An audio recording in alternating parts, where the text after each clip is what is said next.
పరిశుద్ధాత్ముడు మన మధ్య ఉన్నాడు. కుమారుడు కోరుకున్న పాటను ఆయన ఇచ్చిన సాక్ష్యాన్ని బట్టి దేవుడు మన మధ్య కొంచెం మాట్లాడాడు కదా. దేవుడు మన మధ్యలో మాట్లాడే దేవుడు కదా. ఒక్కసారి జ్ఞాపకం చేసుకొని, మర్చిపోయే దేవుడు కాదయ్యా.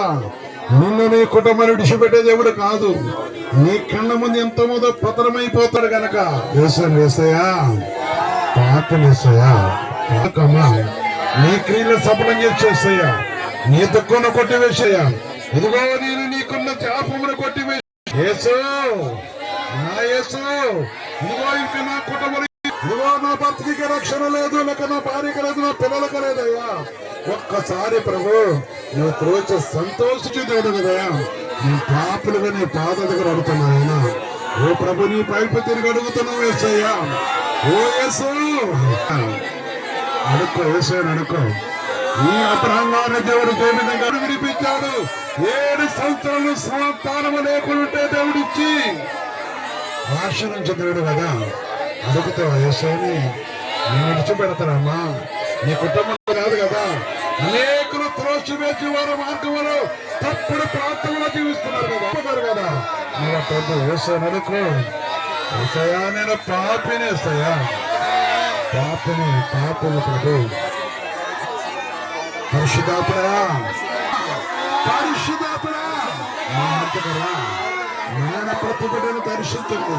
వారి క్రియలు చూస్తున్నవాడు ఈ కన్నీరు కనికరించాను. అనేక బిడ్డలు కురిపించి కనికరించే దేవుడు కనుక కొందనాలు తెలుస్తున్నాను.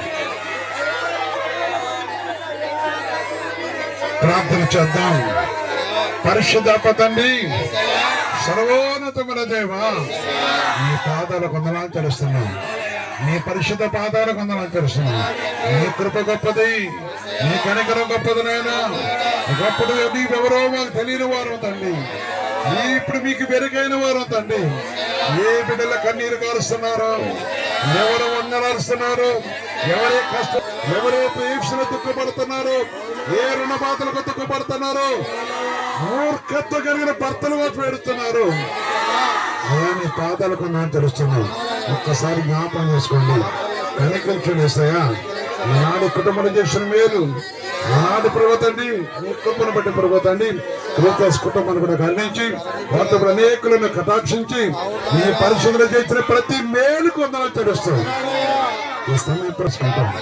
ప్రతి బిడ్డ దీవించిన కనికరించి వారి కాల్చిన సహాయం వారి పిల్లలు బట్టి వారిని బట్టి వారి దుఃఖ కాంతులు అవ్వకుండా ప్రభావ మీరు వినిపిస్తూ 1000 మొదలుగా ఉన్న ప్రభుత్వం ప్రభావ మీ కృప సంచి ఈ ప్రాంతంలో ప్రభుత్వండి, ఈ గ్రామంలో చుట్టుపక్కల ప్రాంతంలో ప్రభావం అయ్యా తప్పిపోయిన ప్రతి వారు తిరిగి రాటకును నూతనాత్మలు వచ్చినకును ఒక కాడి కింద లేకుండా ఈ కాడి కింద కృప దయచేసి సమాధానం శాంతిని దయచేసి ప్రతి శిఖర కార్యములు మీరే లయపరిచి నూతన ఆత్మల దయచేయండి. పడిపోయిన వ్యక్తులు లేవనెత్తండి అయ్యా. విడిపోయిన వారు తండ్రి నీతో కలుసుకున్న కృప దయచేయండి.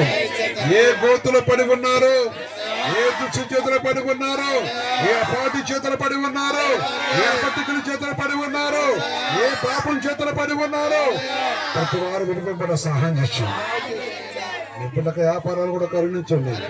మనుషులు దీవించి కనికరించి కటాక్షిస్తాం. మీ మహాకృపను కరుణించమని యేసుక్రీస్తు నామమున ప్రార్థించి వస్తున్నాం తండ్రి.